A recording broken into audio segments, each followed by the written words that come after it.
Welcome back. Ed Martin here on the Pro America Report. Our next guest is our old friend Ted Malloch. Dr. Ted Malloch is an author of a number of books. As a businessman, he's been a professor, and you can make sure to track him down, tedmalloch.com. If you haven't spelled that right, it's Malloch, tedmalloch.com.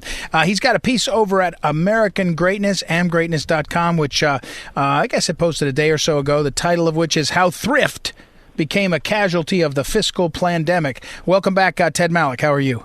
Good to talk to you, Ed. So let me ask you first, I think I asked you about this, but Theodore Roosevelt, for whom you're named, your full name is Theodore Roosevelt Malloch, is coming under some attack. Are you feeling any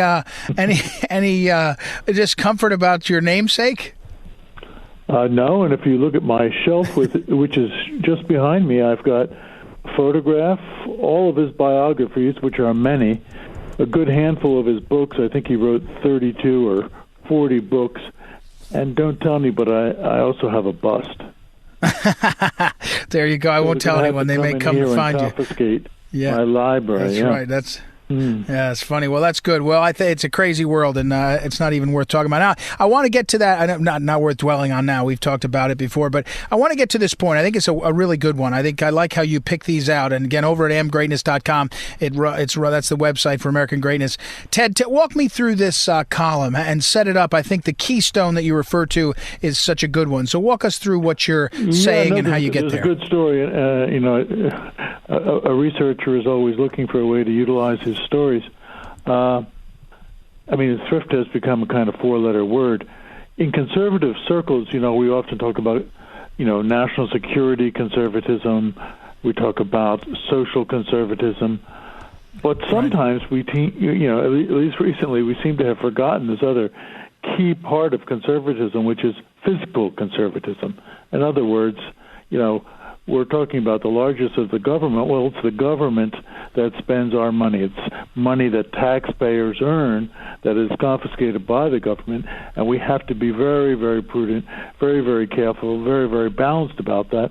And I think in this pandemic, it's gone out the window completely. So my question is, in terms of printing money, during the disaster that we find ourselves in, how many stimulus packages will we throw at this? Is there ever enough? So I start the whole article, the whole piece, with something I don't think many people know. Now, you've probably been, if you've been in New York, to Rockefeller Center, right? Yes, yeah, of course. Like any big center, there's always a very polished marble kind of place. There's always a keystone in the entire complex.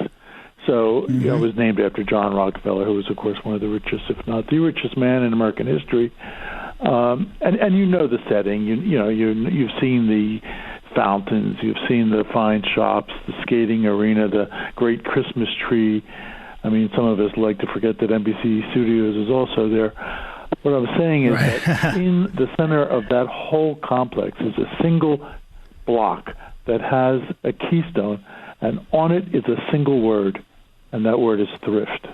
Thrift. Wow. Okay. And walk us through. Until recently, that thrift needs also to be a cornerstone of our lives, a cornerstone of our republic, and that physical conservatism has to be ensured and enshrined just the way that thrift was in that center. Public thrift is the opposite, or the flip side of the coin from private thrift. So about saving, about frugality, about my parents at least, you didn't spend more than you earned, and you were very conscious about putting money away for the rainy day. Well, I'm arguing that one of the cornerstones of American greatness is, in fact, this notion of thrift. Ronald Reagan knew about it. Margaret Thatcher knew about it.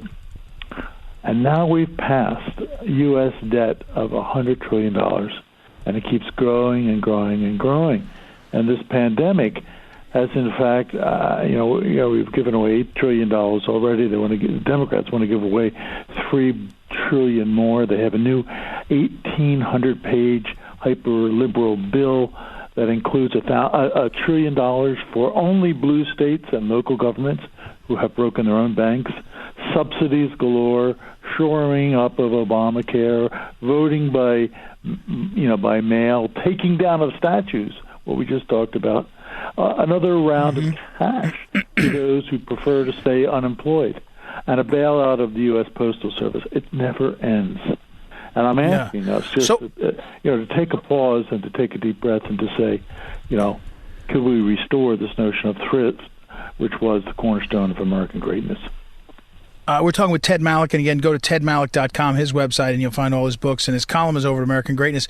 Okay, Ted, but then, you're the man that actually laid out for me what I thought was a very convincing argument that we ought to do a massive building project, we could spend a bunch of money and build our roads and bridges. Well, I think we should spend $800 billion to $1 trillion on infrastructure, but if you read my piece on infrastructure, it is going to be from the private sector. It is not a boondoggle. It is not the old shovel-ready Democrat give out to mayors. So I have a very radically different capital markets-oriented investment, changing completely of the municipal bond market notion of how you would do that infrastructure bill. There are some Republicans in the Senate who are very interested in that. The Democrats detest that because what they want to do is politicize infrastructure and give it away to their crony friends. The opposite of what needs to be done. Not bridges to nowhere, but streets to somewhere. All right, we're talking with Ted Malloch. All right, back to your piece, Ted. So what is the biggest problem? Both parties, right, have gone for the spend, right? It's gone crazy. Partly I think because the Republicans have thought, well, we've got to play ball with Nancy Pelosi. She's got half the Congress, and we're going to have to let her do some of her stuff to get the things we know can hold the economy.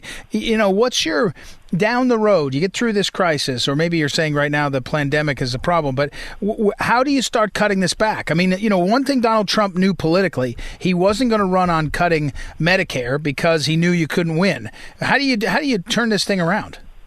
Well, I think Reagan had the right idea, and what he did, and he's done some of the same things as this president, which need to be done, kind of perpetually. You have to limit the federal government. And you have to have a balanced monetary policy.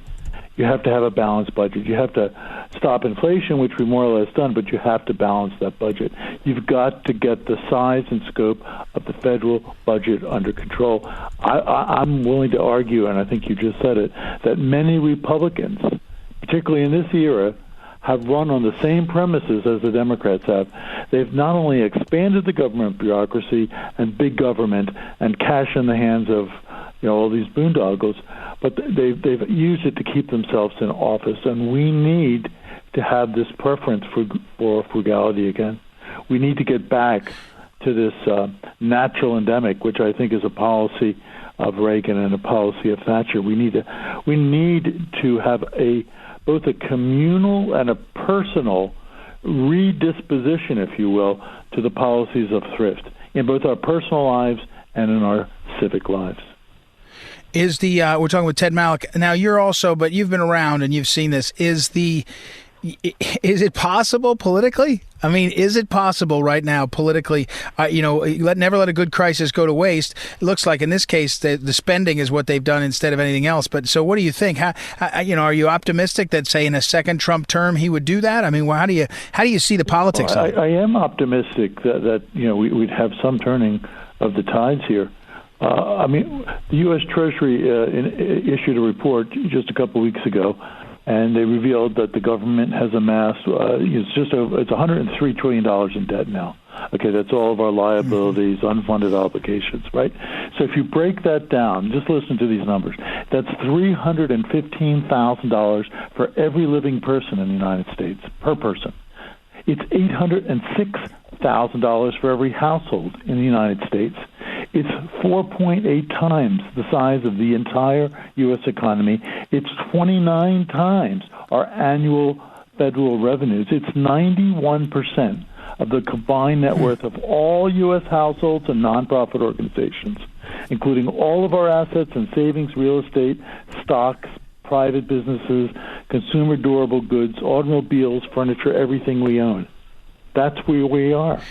We've got to dig ourselves out from under this rubble. Yeah, it is. It's something to see. All right. One last question. Let me make sure to say the column is "How Thrift Became a Casualty of the Fiscal Plandemic." As usual, Ted digs into it. Ted Malloch, knee deep in it. Ted, what's your feeling on the presidential election? You're watching from over in London. Biden versus Trump. The media is loving to try to post, how Biden is surging and all. What do you see? What do you think? Well, it sounds a lot like the replay of the last time. When Hillary couldn't lose, she was an 8-1 favorite. All the polls suggested, in the 90th election, we might as well not even hold it. She should just be made president. I think the president's going to come surging back. The economy is strong. It has to recover. I mean, he's been dealt a very, very bad hand, in a sense, by both this pandemic and then the race riots. But I think we have some things up our sleeves, and that we're going to squeak this out, and those key states like Pennsylvania, Ohio, Michigan, Florida, et cetera, are going to turn for the president. So we're going to get back in, and hopefully we can put in or keep the Senate. And I think it's difficult, but we could bring the House back to the Republican side. I think that the Democrats are trying to keep Biden in the basement. He's obviously got dementia. I've written about this at length in an objective way. And I think that you saw in the New York Times this week, Tom Friedman, the kind of saint of the left, say that Biden should not debate Trump. If he debates Trump, it's all over. It'll be all over. Yeah. All right. Ted Malloch, thank you. We'll look forward to checking in with you again. TedMalloch.com, great writer and thinker, and check out his books there. And over on American Greatness, his newest piece. We will take a quick break and be right back. It's Ed Martin here on the Pro America Report. Be back in a moment.